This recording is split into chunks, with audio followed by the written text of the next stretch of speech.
ये एक दुनिया के बाजार में अगर बास्केट में देखें डॉलर इंडेक्स तो वो भी वीक पड़ा है, तो वो भी हमारे फेवर में जा रहा है। तो अभिषेक आप ये कह रहे हैं कि हम मान के चलें कि ये जो एक स्पेसिफिक इवेंट की वजह से मार्केट नीचे आ गया, ब्रॉडर पिक्चर में कोई दिक्कत नहीं है। ये बिल्कुल मुझे नहीं लगता कि ब्रॉडर लेवल पे कोई वरी करने की बात है। अगर कोई इंडेक्स लेवल पे ही बाइंग कर रहा है या इंडेक्स शेयर्स को ही अगर हम सिर्फ फोकस कर रहे हैं तो सर्टेनली वहां पे फिर आपको इस तरह के इवेंट को समझना पड़ेगा, बिकॉज आपकी एलोकेशन वहां है। बट मेरे लिए मार्केट 50-50 नहीं है, 50 के नीचे 500 कंपनियां हैं या 1000 कंपनियां हैं जो ज्यादा रेलिवेंट करती है, जो इंडिया को बनाती है। वहां पे अगर आप देखोगे तो वहां पे इस तरह की कोई भी मंदी नहीं दिख रही है। Nifty mid cap and small cap positively close हुए हैं। तो ये अंडरलाइंग स्ट्रेंथ हमें दिखा रही है कि मुझे लग रहा है कि अगर हम ओवरऑल मार्केट की तेजी को देखें तो वो एक पॉजिटिव साइन दे रही है। इंडेक्स लेवल पे क्योंकि कुछ इंपैक्ट ऐसे हो सकते हैं लार्ज शेयर के बेसिस पे, तो वो तो बनता रहेगा, वो तो चलता रहेगा, ये मार्केट का नॉर्म। ओके, तो ये एक तस्वीर बन रही है कि मार्केट में यू टर्न शब्द का यूज ना किया जाए। तो मैं अपना ये वर्ड वापस तब लूंगा जब मैं एक बार अभिषेक से बात कर लूं। आशीष चतुर्वेदी से। आशीष जी, ये बात सही है कि आज बैंक निफ्टी बहुत बुरी तरह से पिटा, है ना, तो दोष मढ़ सकते हैं उसके ऊपर कि उसने ही सब पूरे मार्केट का मूड खराब किया। लेकिन मेरा जो ओरिजिनल सवाल था, जो मैंने मिहिर जी से शुरू किया था, कि दुनिया में इतना कुछ हो रहा है, हमारे ऊपर कोई फर्क ही नहीं पड़ रहा, सिर्फ इसलिए क्योंकि सुनील जी जैसे लोग म्यूचुअल फंड बहुत खरीदारी कर रहे हैं इसलिए?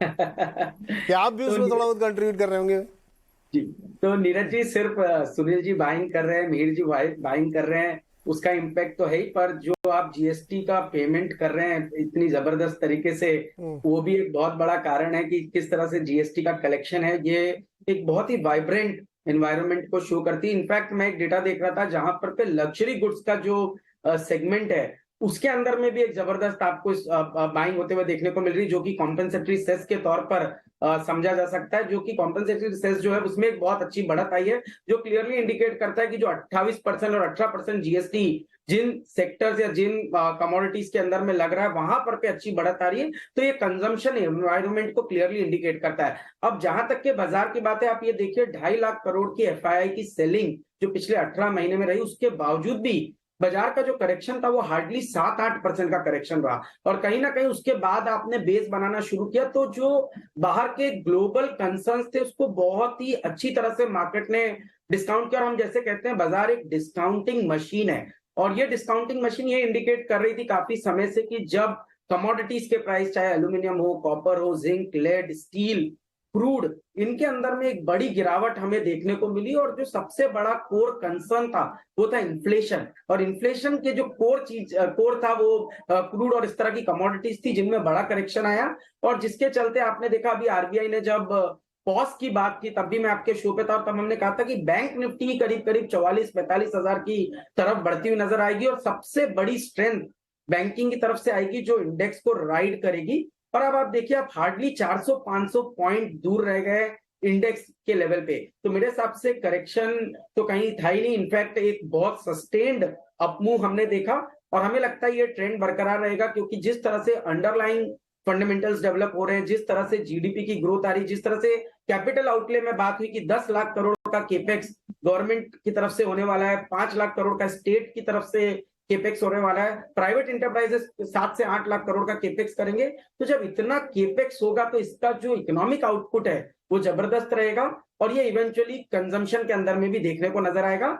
तो ये सारे जो फैक्टर्स हैं, और साथ ही साथ जो अभी मीर जी ने बात की, क्रूड जो कहाँ एक समय पे $110-120 से आज $80 के आसपास ट्रेड कर रहा है, तो ये एक बहुत ही पॉजिटिव साइन है हमारे लिए। इन्फ्लेशन को, मार्जिन हमारे इंप्रूव होना शुरू हो जाएंगे यहाँ से। तो इसको देखते हुए मुझे लगता है कि बहुत जल्द आप नए ऑल टाइम हाई की तरफ बढ़ते जाएंगे। और इंडिया जो कि एक बड़ी ग्रोथ स्टोरी है, वहां पर पे मेरे हिसाब से एफआईएस का फ्लो जैसे ही शुरू होगा, आप देखेंगे एक बहुत बढ़िया ट्रेंड मूव बाजार के अंदर में बनता हुआ नजर आ जाएगा। बल्कि मुझे लगता है थोड़ा थोड़ा शुरू हो भी गया है मेरे से एफआई। मतलब अब पहले जो था कि रोज बेचते थे, अब वैसा नहीं, अब तो खरीदते भी हैं खूब बीच बीच में। हमने लास्ट वीक एक डिस्कशन किया था, आशीष जी आपने बहुत सही बात कही कि जो जीडीपी इसका नंबर आया जीएसटी का ऑल टाइम हाई पे, उसको और एक्स्ट्रापोलेट करें ना, अलग अलग जो सिम्टम्स देखने को मिलते हैं बाजार में। एफएमसीजी कंपनी के रिजल्ट देखिए आप, क्या ज़बरदस्त रिजल्ट दिए हैं। आप नेस्ले की देखिए, टाटा कंज्यूमर की देखिए, इवन आप डाबर की देखिए, एचयूएल की देखिए, कहीं कोई आपको वैसे कंसर्न नहीं दिख रहे जैसे कि एकदम पहाड़ गिर पड़ा हो और कुछ बिक ही नहीं रहा उनका, सब बढ़िया बिक रहा है और बढ़िया ग्रोथ दिखा रहे हैं। तो वो भी एक है कि ब्रॉडर जो आपका टीयर 2, टीयर 3, 4 और रूरल इलाके वहाँ से भी ग्रोथ आ रही है। तो ये मान लेना ठीक रहेगा कि ये भाई छोटा मोटा करेक्शन था, भी डरने की जरूरत नहीं, न्यू हाई बन के रहेगा इस बार। हो सकता है बिकॉज हम देखें तो निफ्टी का जो लेवल है 18,000 का वो एक साल पहले का ही लेवल है, लेकिन जो निफ्टी का अर्निंग्स है वो 15-20% ग्रो कर दिया ना, तो निफ्टी का जो वैल्यूएशन काफी रीजनेबल हो गया compare to 1 year back. Okay, तो ये है। अच्छा, दूसरा एक मुद्दा जो है जो HDFC ट्विंस वाला, इसमें हल्का सा जिक्र सुनील जी ने भी किया होगा, लेकिन इसको मैं थोड़ा और समझना चाहता हूँ। सुनील सर, ये जो HDFC वाला मामला है, ये मेरे दर्शकों को समझाइए क्या है। 5% एक एक दिन में स्टॉक दोनों गिरे। लोगों ने बताया कि MSCI ने अपना जो रिजिक करने वाले हैं मर्जर के बाद, उसमें फैक्टर है 1 से घटा के आधा कर दिया है, 0.5। क्या होता है ये, किससे क्या फर्क पड़ने वाला है? नहीं, ये है ना जो कहते हैं स्टॉक मार्केट के बारे में ग्रेटर फूल थियरी, राइट। माने जो एक्सपेक्टेशन था कि ये दोनों को मर्ज करने के बाद उनकी weightage emerging market index MSCI का इंडेक्स में बढ़ेगी, तो वो बढ़ेगी तो और फ्लोज आएगी, तो उसको एंटिसिपेट करते हुए कोई डोमेस्टिक वाले और अदर FIs ने पहले से खरीदा, क्योंकि जब वो बाइंग आई तो प्राइस और बढ़ेगी। तो ऑलवेज वो ग्रेटर फूल थ्योरी कहते हैं कि क्योंकि कोई और आके फ्यूचर में खरीदने वाला है, मैं आज को उसको आज ही खरीदूं ताकि मैं एक प्रॉफिट बनाऊं। अब इस चीज जब सामने आई कि नहीं, ये एक्चुअली वेटेज कम होने वाली है, बढ़ने नहीं वाली है, तो तब क्या हुआ कि जो एंटिसिपेटेड बाइंग के लिए जिसने खरीदा उसने कहा यो मैं तो फंस गया, तो बिफोर बाकी लोग बेचे मैं जाके बेचूं। That is I don't want to be a greater fool than the others. तो ये खाली एक रिएक्शन, बिकॉज वो स्पेकुलेटर्स होते हैं मार्केट में जो ऐसे प्ले करते हैं कि एक्सपेक्टेशन के तौर पर जल्दी आना और फिर झट से निकलना। तो ये जो एक डिसअपॉइंटिंग न्यूज आया in terms of what the weightage, वो इन सब ऑपरेटर्स के लिए बहुत नुकसानकारक था। तो इसलिए उन्होंने जल्दी बेचा, चाहे वो बुक प्रॉफिट हो या कट लॉस हो, डिपेंडिंग ऑन कौन से लेवल पे उन्होंने खरीदा था। तो ये एक बहुत टेम्पररी फिनोमिनन है, बिकॉज नंबर्स तो देखिए आप स्ट्रांग है और कंबाइंड मर्ज्ड एंटिटी और मजबूत रहेगी in terms of the customer base. जो भी नंबर्स है वो बहुत बेहतर रहेगी। सेकेंड चीज आप ये भी याद रखिए कि डोमेस्टिकली मर्जर का हिसाब ये होगा कि एक म्यूचुअल फंड अगर दोनों स्टॉक को रख रही है, एक सेबी का रूल है कि 10% से ऊपर आप पोर्टफोलियो में एक नाम को नहीं रख सकते, किसी भी म्यूचुअल फंड अदर देन अ सेक्टोरल फंड।